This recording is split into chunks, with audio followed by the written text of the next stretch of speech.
I was interested to learn a little bit more about the namesake of the prize. And so many of you probably know this already, but Abel was one of the few famous mathematicians to die young. He was born in 1802 and died at age 26 in 1829. He was, of course, precocious. At age 19, he showed there's no general algebraic solution for the roots of a quintic equation. He invented a variety of mathematical structures. He wrote a monumental work on elliptic functions, which was undiscovered until after his death. And when he was asked how to develop his mathematical abilities, I understand he replied by studying the masters, not their pupils. And we will very soon hear from one of Stony Brook's great masters of mathematics, Jack Milnor. To honor Abel's memory on the bicentennial of his death, the Abel Prize was established in 2002 by the National Academy of Sciences and Letters of Norway, and it was first awarded in 2003. Of course, the 2011 winner is with us today, and this is but merely the latest award that has recognized Jack Milnor's enormous contributions to mathematics. He began in 1962 by winning the Fields Medal. Now, I'm not a mathematician, but I understand if you're going to be a mathematician, that's a pretty good way to start your career. He went on to receive the National Medal of Science in 1967, and the first of the trifecta of Steele Prizes that he has won, the ones for research in 1982, exposition in 2004, and the prize for lifetime achievement in 2011. He has, of course, won the Wolf Prize in mathematics. He's been an important editor of the Annals of Mathematics for a number of years. And I'm told that he's written books that are remarkable for their easy, clear, and precise style. And I have to tell you, as a chemical engineer, that the word easy in that context is a relative one. It is easy for mathematicians. I'm extremely proud to have Jack as a colleague on our faculty. I know all of you are delighted that he's had such a wonderful career at Stony Brook, and I'm delighted to welcome him to the podium. Please join me in congratulating him.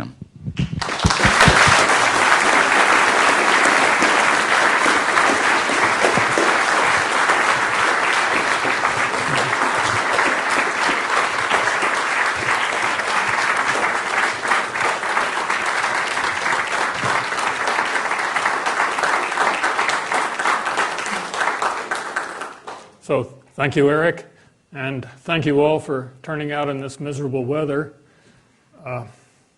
I'm not quite sure what this is doing here. It claims to be a picture of what I looked like 50 years ago.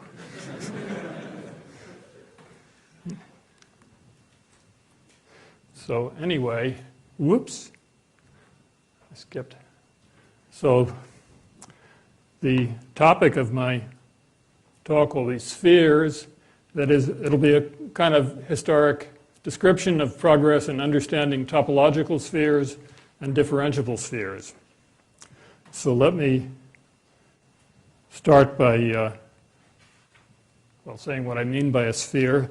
The standard sphere in dimension n is the set of all points in n plus 1 dimensional Euclidean space which have a distance exactly 1 from the origin. So this is a very simple and beautiful object no matter what the dimension. And as an example, here's the standard one sphere. But I also want to look at distorted copies of these spheres. So for example, here is a topological one sphere. So this is homeomorphic to the standard one. That means you can have a one-to-one correspondence where nearby points correspond to nearby points. And yet it's very, very crooked so that it doesn't have a tangent line anywhere and has a very complicated structure. Here's a simpler structure. This is also homeomorphic to the standard sphere, but in this case, it's diffeomorphic. That means it's homeomorphic in a homeomorphism which is differentiable everywhere, so that it has a continuous derivative everywhere.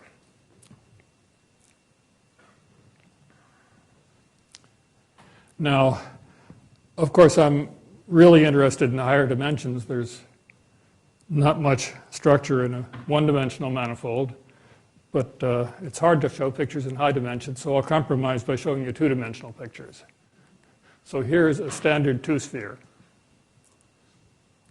Here's a topological two-sphere. And here is a differentiable two-sphere. I should give some credits here. The top right picture is very high-tech. It's a photograph of an asteroid, Japanese photograph of an asteroid. And the picture on the lower left is very low-tech. It's a carving by a lady in northern Canada.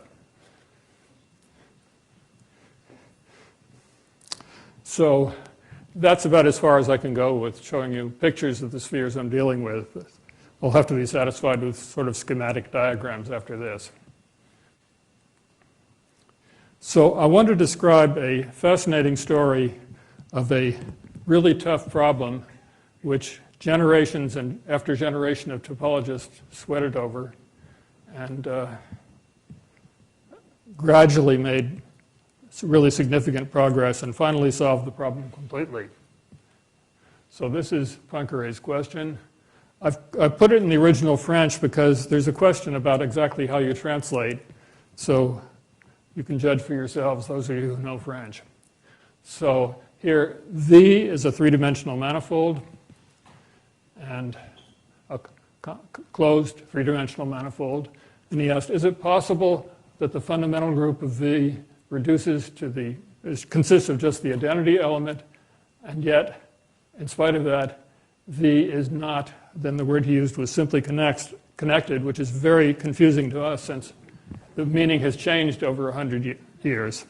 So by simply connected, Poincaré meant that it was homeomorphic to the simplest possible model, namely the three-dimensional sphere. So it took 100 years to find the answer. And when the answer finally came, it was in a greatly generalized form, not only for the three-dimensional sphere, but for spheres of any dimension. So here's the statement, where GPH stands for Generalized Poincaré Hypothesis. A closed n-dimensional manifold is homeomorphic to Sn if and only if it has the same homotopy type as Sn. Or let me state it in a few equivalent forms. Another way of saying is that it's homeomorphic to Sn if and only if it has the same homology and the same fundamental group as Sn. Or a more elementary statement is the following. A closed three-manifold is, a closed n-manifold rather, is homeomorphic to the standard sphere if and only if any proper subset can be shrunk to a point. So you can't shrink the whole sphere to a point within itself, but if you just take one point away, say take away the North Pole, and you can slide everything down to the South Pole. So this is, I'm putting together a great deal of important work by many different people.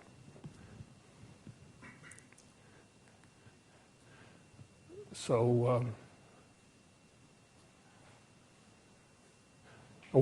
as you see, I said it took 150 years. Here I'm counting 50 years before Poincaré, because the one-dimensional case is easy and the two-dimensional case was known already in the 19th century. But that doesn't mean the two-dimensional case is easy. If you try to just take a raw topological two-manifold and prove that it's homeomorphic to the two-sphere, it's not so easy. So here's a reference to a modern proof by John Conway, in case you're interested.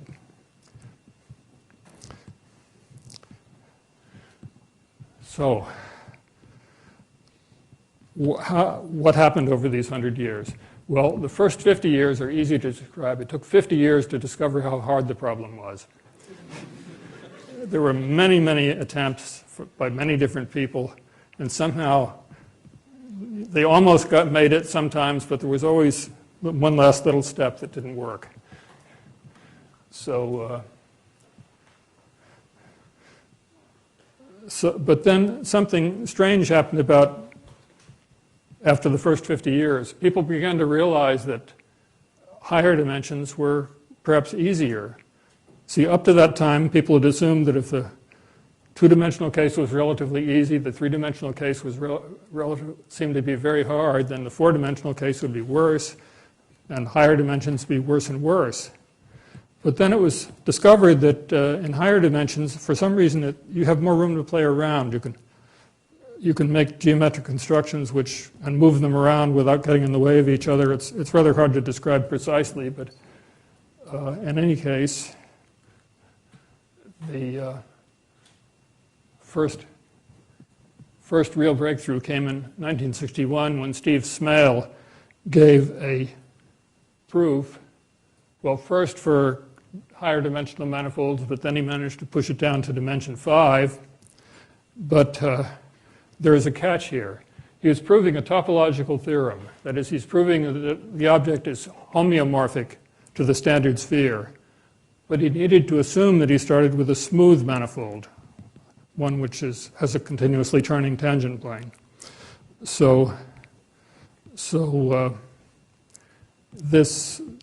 was great news, but it didn't totally answer the question.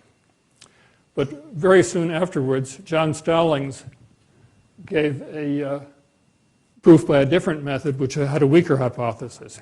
He didn't need a differentiable structure on the manifold, just a nice triangulation. And again, he first was able to prove this in higher dimensions, and then Chris Seaman managed to push it down to dimension 5. But still, they had some extra hypothesis before you could prove the theorem. But finally, Max Newman and then independently Ed Cannell managed to modify the Stallings argument so it would cover all topological manifolds of dimension at least 5. So this is enormous progress. And so the theorem was now known for dimensions 2 and below and 5 and above, and there were just these two pesky dimensions, 3 and 4, left in the middle. Well, the four-dimensional case was the next to fall. Mike Friedman, using methods from the Bing School of Topology, using wildly non-differentiable methods, was able to prove the four-dimensional theorem. In fact, he proved much more. He classified all possible closed simply connected four manifolds, topological four manifolds. And this was done just by two invariants. The first was a unimodular quadratic form, which, if you take the middle cohomology group, it's always a free abelian group. And if you take the cup product with itself, or in more elementary terms, if you look at a two-dimensional cycle in a four manifold and then push it off itself a little bit and count the number of self-intersections counted with multiplicity, you get an integer. And so this defines a quadratic form, a quadratic mapping from a free abelian group to the integers. And this quadratic form is almost a complete invariant, and any unimodular quadratic form can occur. But there's just one other invariant, which is an integer mod 2, which is always 0 in the smooth case. So for smooth manifolds, the quadratic form is a complete invariant for the topological structure of the manifold. Here I just wrote H of M without specifying a coefficient group. I'll always use homology or cohomology with integer coefficients. Okay, so one case left to go, the three-dimensional case. The first progress was Bill Thurston's geometrization conjecture. So he made this grand conjecture about how to classify all possible three-dimensional manifolds, showing that they split up naturally into pieces with a geometric structure with just a small number of possible geometries. So it was a marvelous program, and it included the Poincare conjecture as a special case. And in fact, he proved the theorem in many special cases, many interesting special cases, but not including the Poincare conjecture. Richard Hamilton made a good try at trying to prove this conjecture by a geometric method. Ricci flow argument, in which you start with a curved manifold and then change the metric by a fixed differential equation, which is something like a heat equation, where you hope that things will flow to a nicer shape.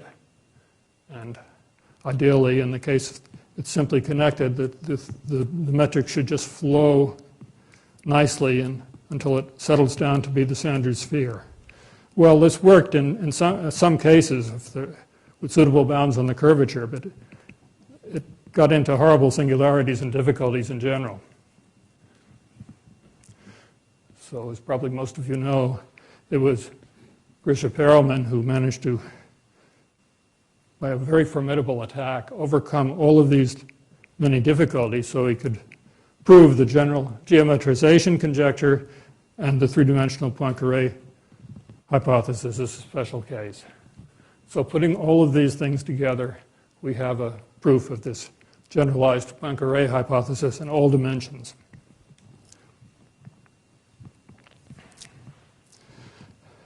Well, this is a marvelous story, but I want to go on to study other kinds of spheres which have a smooth structure. So, in fact, it's not completely clear what Poincare meant, because the definitions weren't very well fixed in his day. He often looked at smooth manifolds. Sometimes he looked at smooth manifolds. Sometimes he looked at smooth maps, differentiable maps. Other times he didn't. So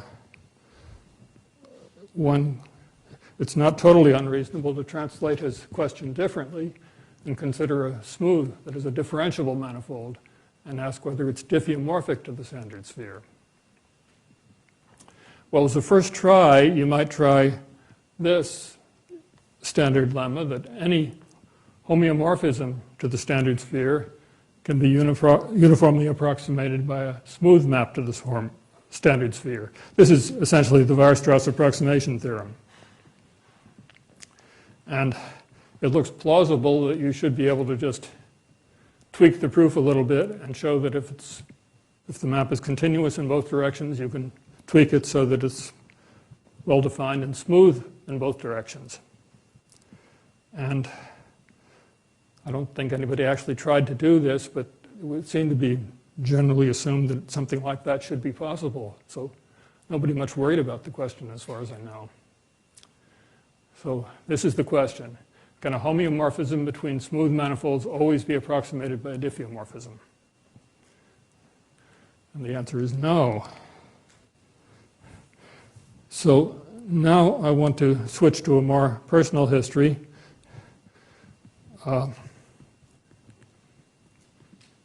So in the middle 50s, I was completely stunned when I came upon what seemed to be a contradiction in mathematics. So I was studying three-sphere bundles over the four-sphere. That is, that's seven-dimensional manifolds which project down to the four-sphere in such a way that the inverse image of each point is a three-sphere. Well, I can't draw a picture of this, but here's a picture of a sphere bundle over a sphere, where the total space is a sphere. Here the base space is a one-dimensional sphere. The fiber is a zero-dimensional sphere. If you take the set of points of distance 1 from the origin in Euclidean 1 space, you get the points +1 and -1. So this is the inverse image of any point is 2 points, and yet the total space is a one-dimensional sphere. It's diffeomorphic to the one-dimensional sphere, at least. And there are similar examples in other dimensions, and I happen to be particularly looking at this case, where there's a great variety of sphere bundles to play with. Well, there are two integer parameters describing such a thing, and these are very explicit models. There's nothing mysterious. They're defined by very explicit coordinate changes. You can always cover them by two coordinate patches with a nice, clearly defined coordinate transitions between them. So it was not very surprising that I found examples where this total space of the fiber bundle was a sphere, since such examples were already known. But in some of the cases, there was a differentiable argument which showed that it couldn't exist. And this was very troubling. Either a manifold exists or it doesn't exist. But the only way out of this apparent contradiction was to assume that this manifold was homeomorphic to the 7-sphere, but not diffeomorphic to it. Well, I want to go through, I won't go through all the details, of course, but I will go through some of the steps in the argument, because I think it makes use of many interesting developments of topology and geometry in the early part of the 20th century. So we need two different things. We need a method for proving homeomorphism. Well, this, in some sense, now that we know the Poincare, that the topological Poincare hypothesis is true, this would be easy. But of course, this was earlier. And in fact, there are easier methods of proving homeomorphism in special cases. And then I need to describe methods for disproving diffeomorphism.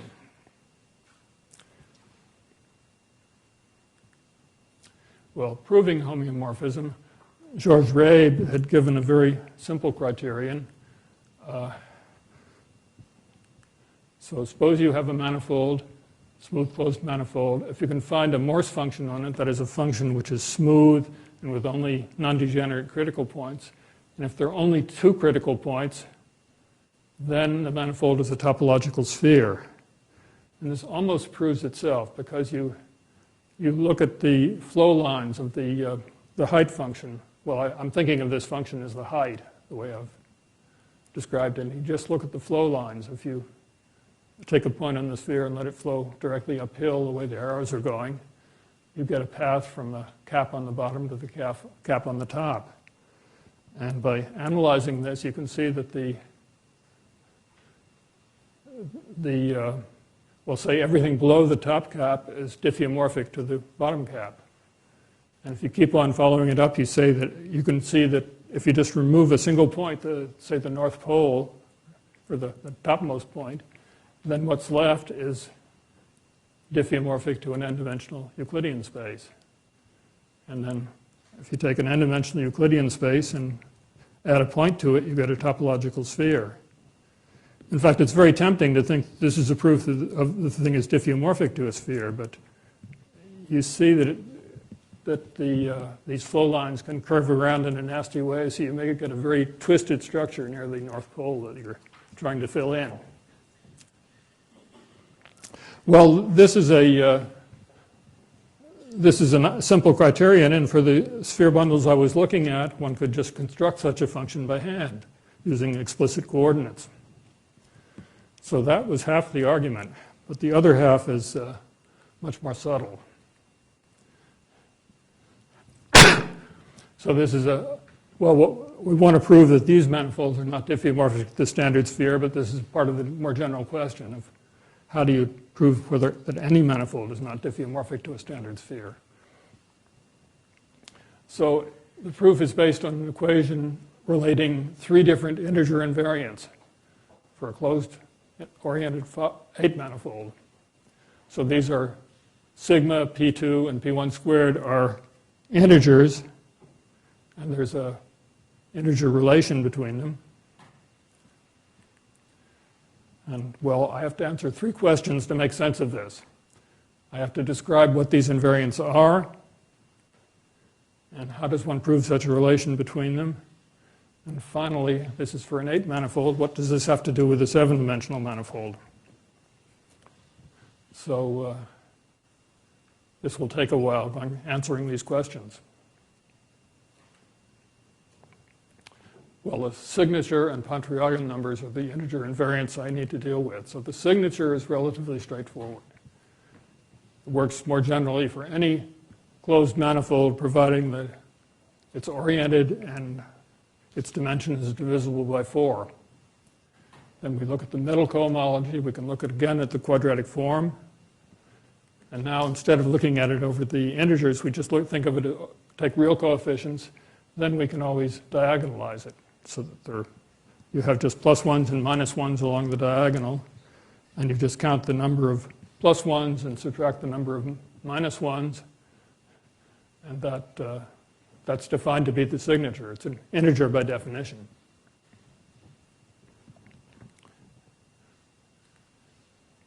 Now the Pontrjagin numbers are much trickier to define, so that will again take a while. So let me start with Hassler-Whitney. He's one of the founders of the field of differential topology, who gave a precise definition of what it means to be a smooth manifold and proved that any smooth manifold could be embedded in some Euclidean space, providing the dimension is large enough. And furthermore, if the dimension is large enough, then the embedding is essentially unique in the sense you can pass from any one embedding to any other by just sliding it around smoothly without always being a nice embedding. Now I'm jumping back from early 20th century to the 19th century. Hermann Grassmann studied the manifold consisting of all n-dimensional planes through the origin in RL. So, well, you can most easily visualize this in three space. You take an origin and look at all two-dimensional planes through the origin. Then as you vary the plane, you get a finite dimensional manifold of possibilities. Or you could look at the one-dimensional lines through the origin. Again, there are a finite number of possibilities. And you get a nice smooth manifold. Now, I'll only be interested in the limiting case as L goes very large because well, the constructions won't really depend on which dimension you take as long as it's big enough. So it's easiest to just pass to the limit. Well, now I'll go back to the early 19th century.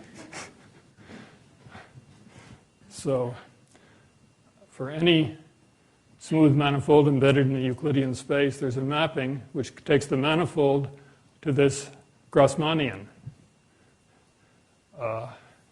And it's just defined as follows. Here's a picture of this is supposed to be the manifold. We take a point in the manifold, take the tangent plane through it, and just translate it over to the origin. And this translated tangent plane through the origin is defined to be the image g of x. And then we just include the Gn of RL into this infinite Grassmannian. Well, of course, Gauss didn't do it in precisely this form, but he did make a construction like this in 3 dimensions, and this is an immediate generalization of what he did in 3 dimensions for surfaces in 3 space. Now, using these 2 constructions and using homology theory, we can find an invariant for any smooth closed manifold, smooth oriented closed manifold. Because if you have well, in terms of homology theory, one way of describing it is you cut the manifold up into nice simplexes, generalized triangles, and then take the sum of all of the top dimensional triangles, top dimensional simplices, giving them the orientation coming from the orientation of the manifold. And this gives you a homology class in the top dimension. And now we apply the Gauss map, which goes from the manifold to the Grassmannian, and this homology class maps to a homology class in the Grassmannian. So I'll call this the characteristic homology class of the manifold.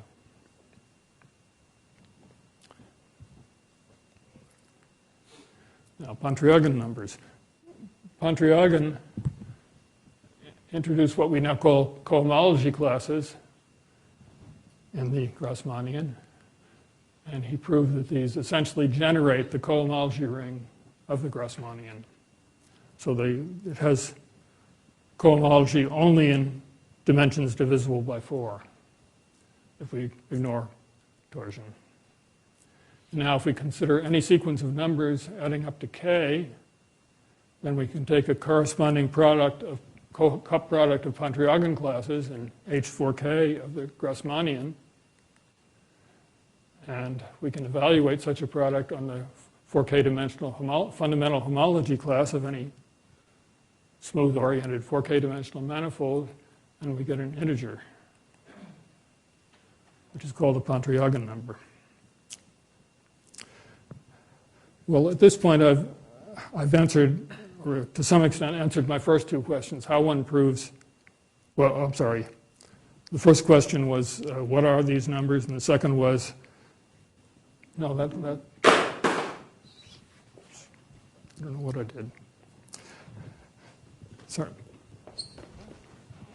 No, I've only answered the first question. What are these numbers? Now I have to answer the second question. How do you get such a relation between them?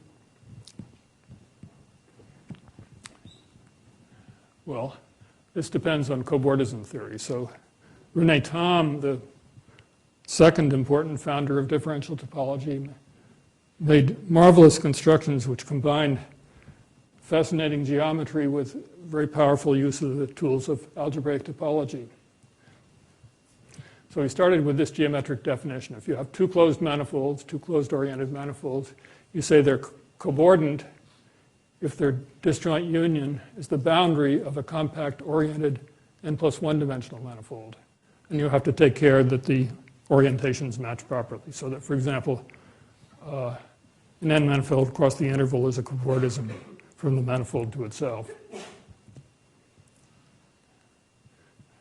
And the theorem is that the characteristic homology class, which I described, is a complete cobordism invariant. In other words, two manifolds are cobordant if and only if they have the same characteristic homology class in the Grassmannian. Well, I said this is mostly due to Thom. Thom's version proved it up to elements of finite order, so that if they have the same characteristic homology class, it would prove that their difference was an element of finite order.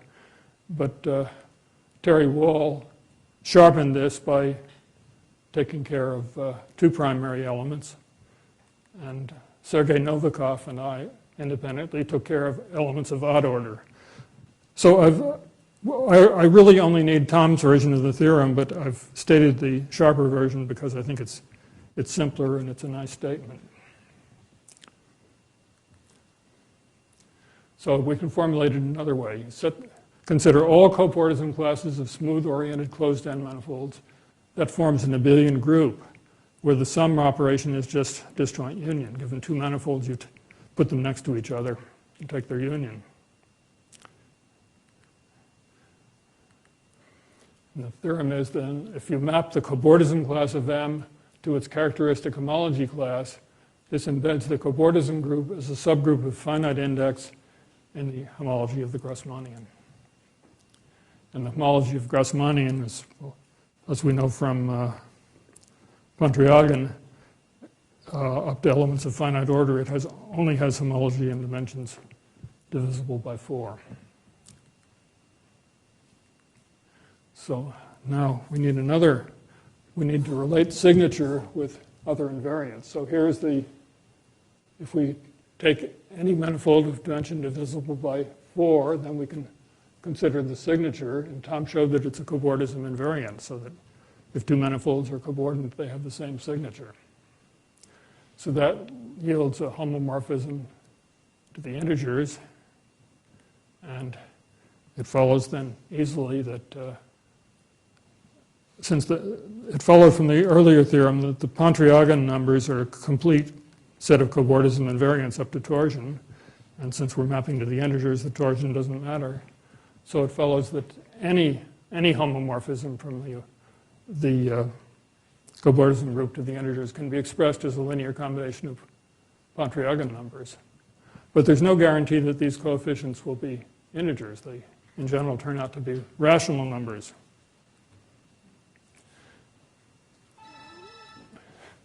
Well, Fritz Hirzebruch computed these rational coefficients completely in all cases, and it termed the computation in terms of Bernoulli numbers. So now we've jumped way back in time. I won't actually make use of these Bernoulli numbers in this talk, but it's an important point because when you develop the theory further, they play a very important role.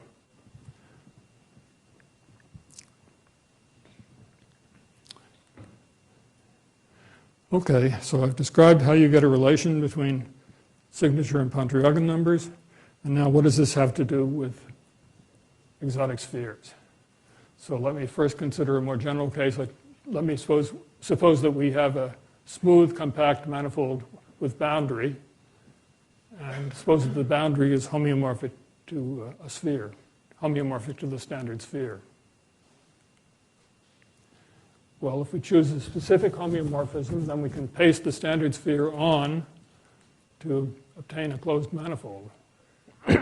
So this is a schematic picture. On the left is our manifold bounded by a sphere. On the right is a disk, which is also bounded by a sphere. And then we choose some homeomorphism F between the boundary of the disk and the boundary of the manifold, and use it to paste the disk on, and the union then will be a closed topological manifold. And furthermore, if F is actually a diffeomorphism from the standard sphere to the boundary, then it's not hard to round off the corners and make this into a smooth manifold.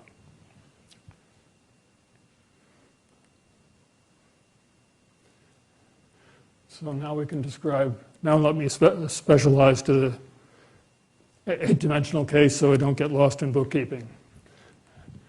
The signature can be, it's not hard to show that the signature can be computed if you just know the cohomology of the pair, the manifold modulo its boundary. And similarly, the first Pontrjagin number can be computed. There's a first Pontrjagin class NE8, and then applying the quadratic form, you get an integer. Now, it's not so easy to define the second Pontrjagin number directly, but we can describe it indirectly because we have an integer formula relating the three. So we can solve for the P2 of M8, and this is a certain linear combination of these two integers. And whenever this quotient is not an integer, we obtain a contradiction by assuming that this is a smooth manifold. So if the quotient is not an integer, then this manifold we constructed cannot be smoothed. We can't extend the smoothness structure over E8 to the rest of the manifold. And it follows that the boundary of E8 cannot be diffeomorphic to S7. So that finishes an outline of the argument. Well, some of that was rather high-tech. Let me hope the following is easier. If we look at, I want to generalize this to manifolds of any dimension. So there's a natural way of forming a sum of connected manifolds called the connected sum. You can describe it this way. If we have two closed, well, actually, they don't have to be closed. They have to be connected. Two smooth connected manifolds. We embed a standard disk in each one and cut out the interior of the disk. And then the boundary of a standard disk is a standard sphere, so we can take a standard diffeomorphism between the boundaries. And you can visualize this by thinking there's a kind of a tube joining one to the other, if you imagine them in Euclidean space. This is a very well-behaved operation. It's well-defined up to orientation-preserving diffeomorphism, and it's commutative, associative, so that we get a semigroup of oriented diffeomorphism classes in any dimension. And it has an identity element. Namely, if you take Mn and form the connected sum with a sphere, you get something which is diffeomorphic to Mn.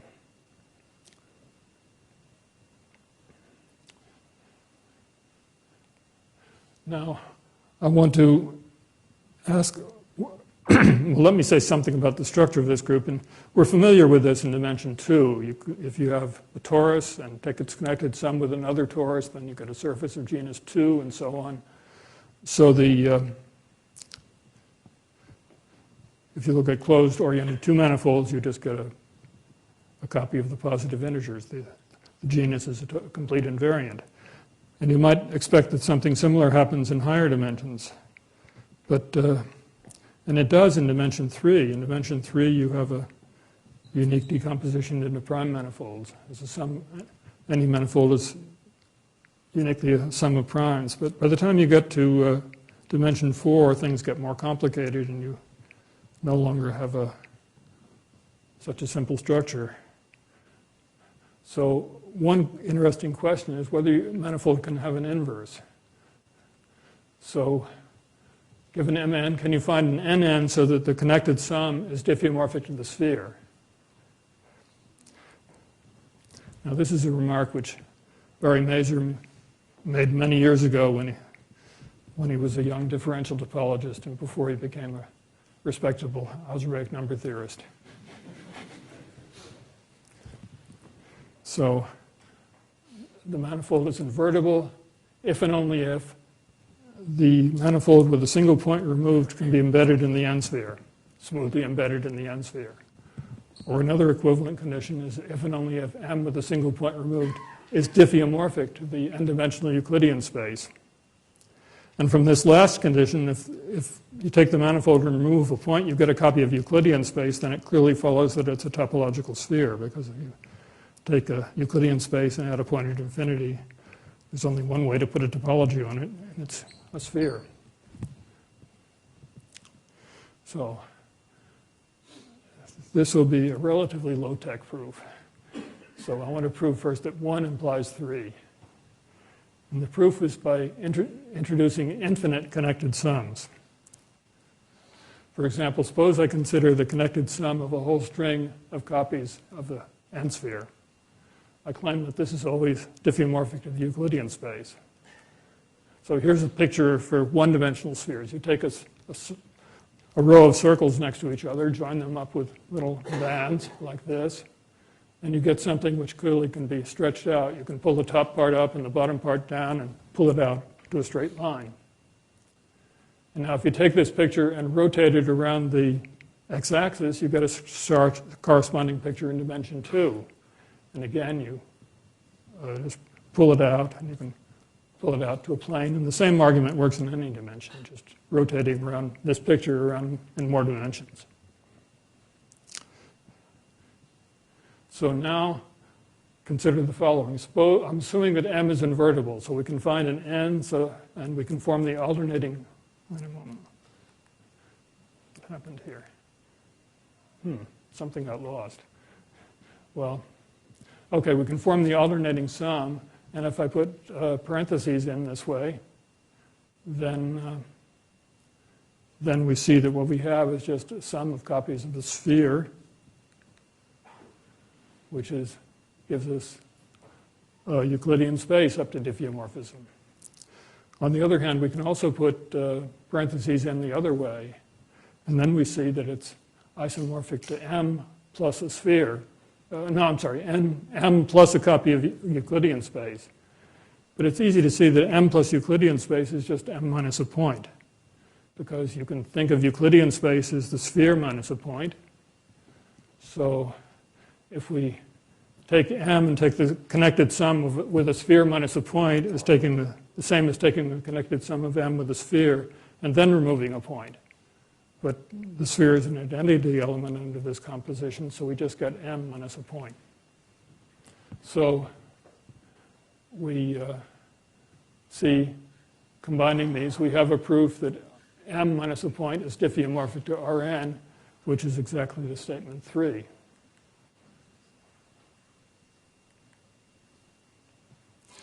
Well, I won't give the rest of the proof because this was an amazing trick, which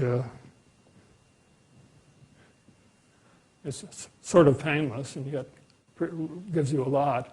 The other proof is just straightforward, and I won't bother with details. So this proves the lemma.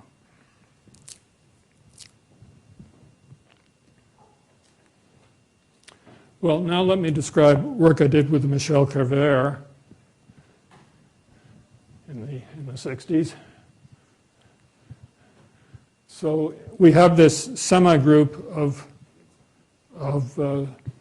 closed-oriented manifolds.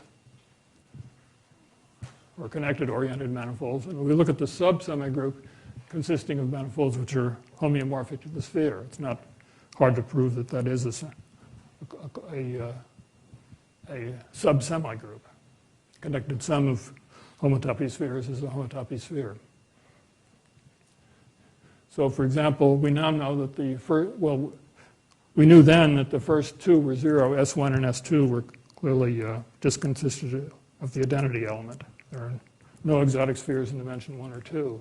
And now, given Perelman's theorem, we know that S3 is also trivial.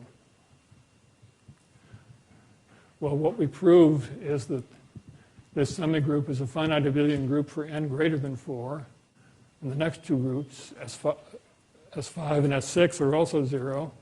But S7, well, we already know that there's some kind of mod 7 invariant, so it's not surprising that the order is a multiple of 7. S8 has just 2 elements. S9, well, actually, I'm exaggerating a little bit here. We only proved that this was a group of order 8, finite abelian group of order 8, but now the computations show that this is the exact structure.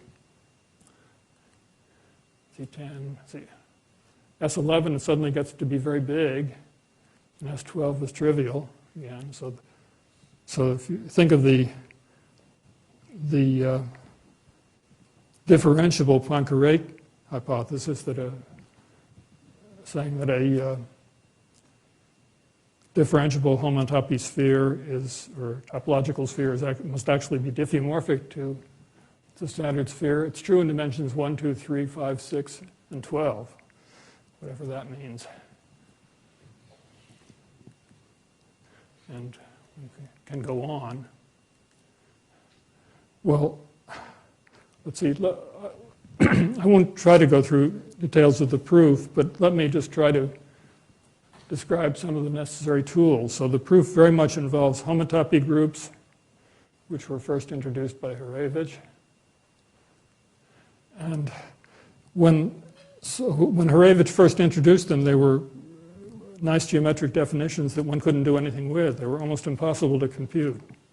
So the real turning point came when in Sayre's thesis, when he developed the algebraic machinery, so that you could really make estimates or even precise computations of these groups.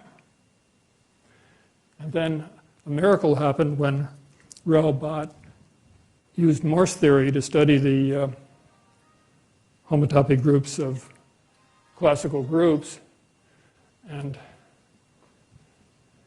managed to get complete computations in the stable groups. So if you take rotation group of 3 space, include it in the rotation group of 4 space, into the rotation group of 5 space, and so on, pass to the limit, he gave a simple, complete description of what these homotopy groups were.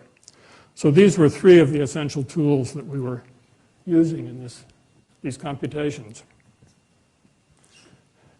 Well, both Kervaire and I stopped working on this after the 60s, but many people carried on. So Frank Adams, Greg Brumfield, Bill Browder, Mark Mahowald, and most recently Mike Hill, Doug Ravenel, and Mike Hopkins. Well, I don't have time to try to describe what all of these people contributed, but I want to go on to from what we know to what we don't know. So using work by these people and others, the group of this group of smooth topological spheres is now completely known up at least through dimension 64. And the real stumbling block here is that the homotopy groups of spheres are very hard to compute and aren't known beyond this point. But there's a big gap. The case n equals 4 is missing. So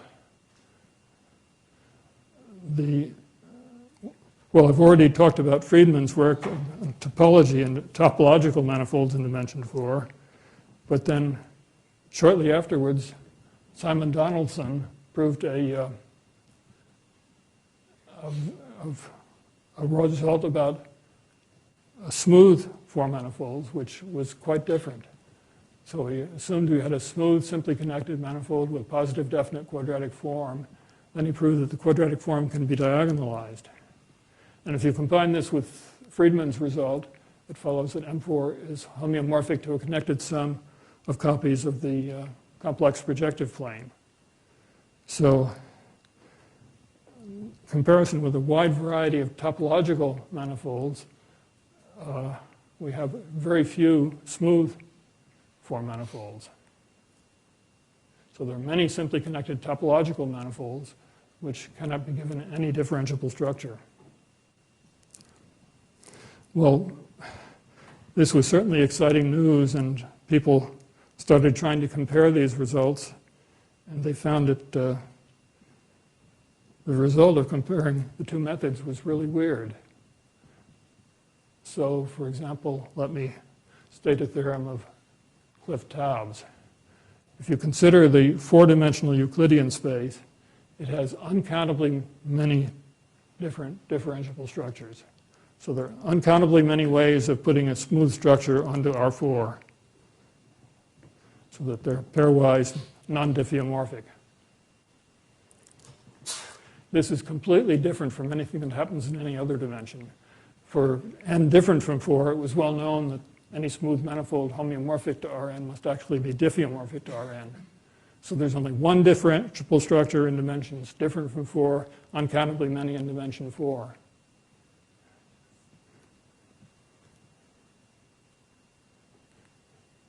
Now, this theorem would give you another way of seeing that Sn is a group for n different from 4, because remember that a manifold is invertible if and only if it becomes diffeomorphic to Euclidean space if you remove a single point. Well, any homotopy sphere becomes homeomorphic to Euclidean space if we remove a single point.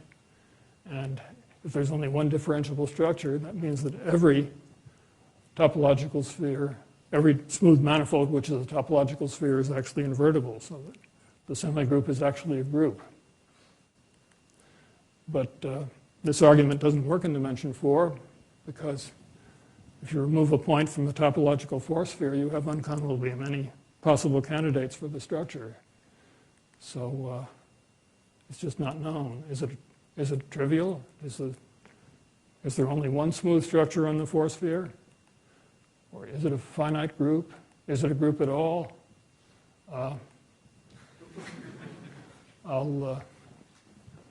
I'll stop there. I don't know, and as far as I know, nobody else knows anything more.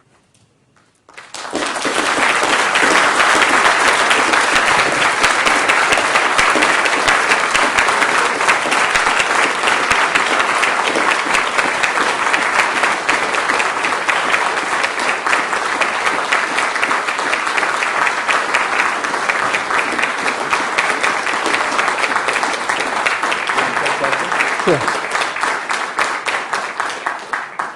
Jack will take questions. Is that the way Reeb stated his theorem? That it's homeomorphic to the sphere? I don't think people made a clear distinction back in those days.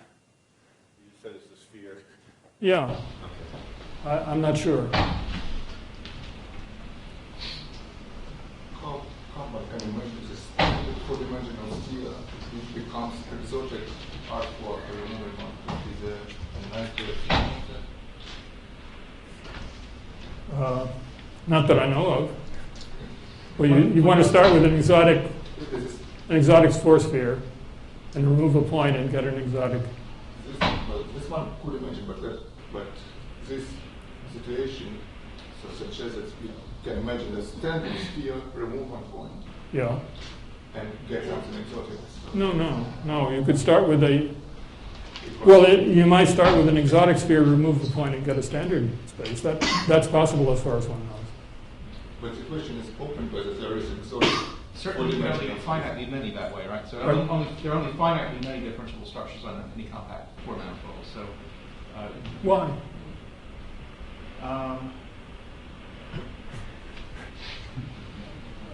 That's true. That's true as soon as you get above dimension 4, but everything breaks down in dimension 4. Well, what you can state what you can state is if you start with a piecewise linear structure, then there's a unique way of putting a differentiable structure on it, the diffeomorphism. So when I talk about uncountably No, many... I'm sorry, the correct statement is there are only countably many. Countably many, right. So anyway, so the distinction is here you've got uncountably many on but for a compact thing, there could only be yeah, so you countably only get countably many. Right, This way. right. That's the statement. Sorry. So one can imagine, so if you take the exotic R4 at one point and get a not smoothable sphere, that is. Let's see. This is the question is if we can take an exotic R4, add one point to it, and still manage to put on a differentiable structure. Yeah. As far as I know, there's no disproof. There's certainly no example, but So I think that in Thompson's proof, most of these have the property that you can't embed a free sphere too far out. Right. So certainly would, in the ones he constructs, he certainly would not be able to cap off most of the time. But that would be sort of expected from this difference between uncountable and countable. I see. Well, let's see. Friedman also had a construction of uncountably many, but his had the property that they could be embedded in the force sphere, in the standard force sphere. Those certainly wouldn't be candidates. So you seem to be telling me that the ones Tabbs construct also wouldn't be candidates. On the other hand, perhaps there are others. Presumably, you don't know what most of them look like. Yeah. Over here, please. Yeah, what's known about exotic force spheres, which when you remove a point, you get something diffeomorphic to R4. So it's, That's what they were just discussing. Yeah. There are two possibilities. Suppose there is an exotic force sphere. Remove a point. There are two possibilities. You get the standard R4 or an exotic R4. As far as I know, no one has proved that either one is impossible. well, but if you assume that you get the standard R4, can Yeah. you sort of say something about it? Yeah, it forms in the elements. It'll be invertible. So the invertible elements of S4 form a group. It's sort of the maximal subgroup is the ones that satisfy this.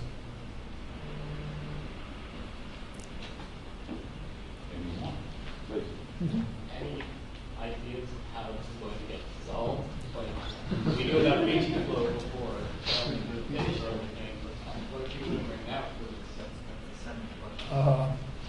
John, do you have any comment?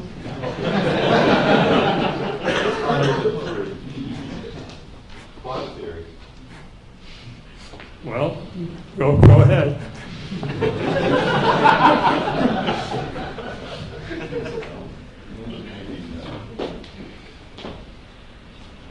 Well, Jack, thank you. It's rare for an audience to be able to hear from a true master, and, one of the leading mathematicians of both last century and this. It's a treat.